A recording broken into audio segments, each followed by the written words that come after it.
Hello, I'm Yana. And I'm Dylan. Welcome to tvtom.com. It's become so easy to run your own movie studio. Just grab a camera, film your cat falling out of a box, and you're a star on YouTube. Welcome to the Brad Schnepp Show. I'm Brad Schnepp. Chuck Baines here to say what's up. I'm your host, Jared Hankins. You are kicking it with Joshua Schmucker. But can we do something more serious with all this potential? We talked to Dr. Tom in Sydney. Hi, and thanks for having me. On your own TV show. Yeah, pretty cool, eh? You now have your own international radio, TV, and movie network. But you use digital voices and avatars like us, instead of just sitting in front of your web camera. Seems you're going to a lot of trouble. Can technology revolutionize education? No. Look at the history. They thought TV and radio would revolutionize education. By the 1920s, there'd been research on classroom films and students making movies. Film-using groups were able to achieve gains up to 30% above those possible by non-film-using class groups. By the 50s, there was a projector in every classroom. Projectors whose operation is so simple that they can be handled easily by our second graders. Well, first you take the tape out the film, then you turn the motor on, then you push the automatic reset, and then you The films showed things that you wouldn't or couldn't do in the classroom, like these. You lose. He's the one that's really upside down. You better come into my frame of reference now.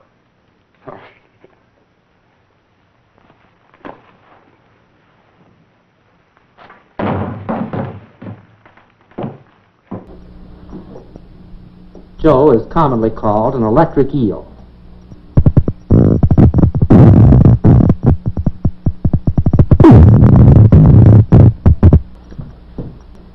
He should give us enough power to light the lights.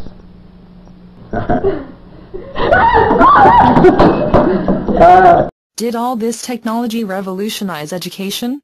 Did it change the world? Nope. As people got connected, they did not become one big, happy global family. Technology alone does not influence education. Storytelling does. See, special effects do not make a movie. Plenty of dud special effects movies. So what's the secret? Number one, imagination. Yes, we've had technological toys for a century. Countdown. It's a real electronic missile base. You sit at the controls and move missiles into place. You count down. You blast off. You track the flight. But imagination made us play with the cardboard boxes they came in.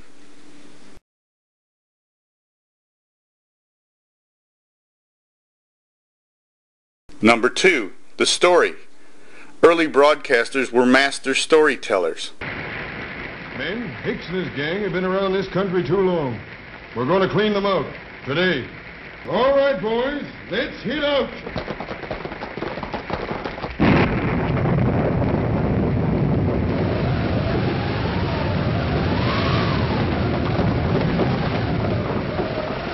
Come on, men, we're gaining on them.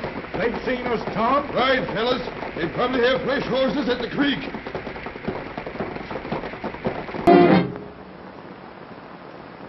Ladies and gentlemen, we interrupt our program of dance music to bring you a special bulletin. Invading army from the planet Mars.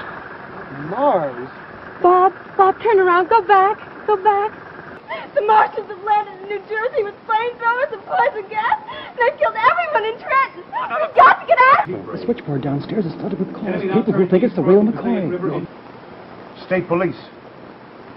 No, ma'am, it's just a radio play. Number three, audience participation. Old-time serials made the kids Ranger Club commandos with secret messages and decoder rings. The Space Patrol code bill.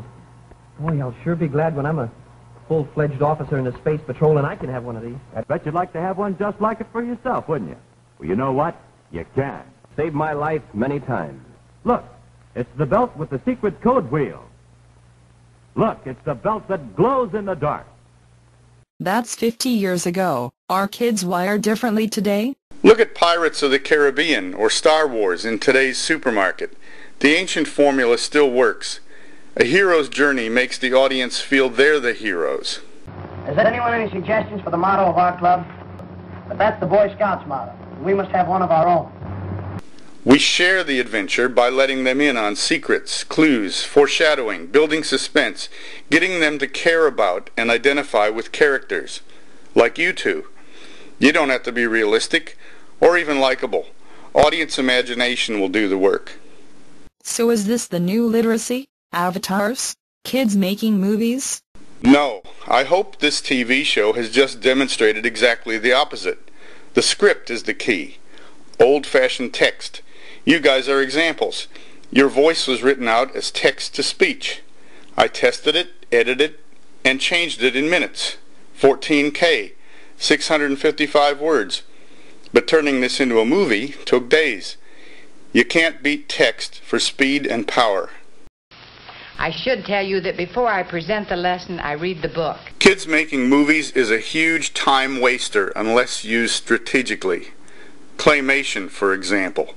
Cute, but I can't see enough education value to justify days of work when there's software that will do the same in minutes, like you guys. You can make us talk in minutes. Claymation would take forever. I see the school as the studio, not the individuals. It may fit on a laptop, but a studio has millions of files. Someone has to keep track of this.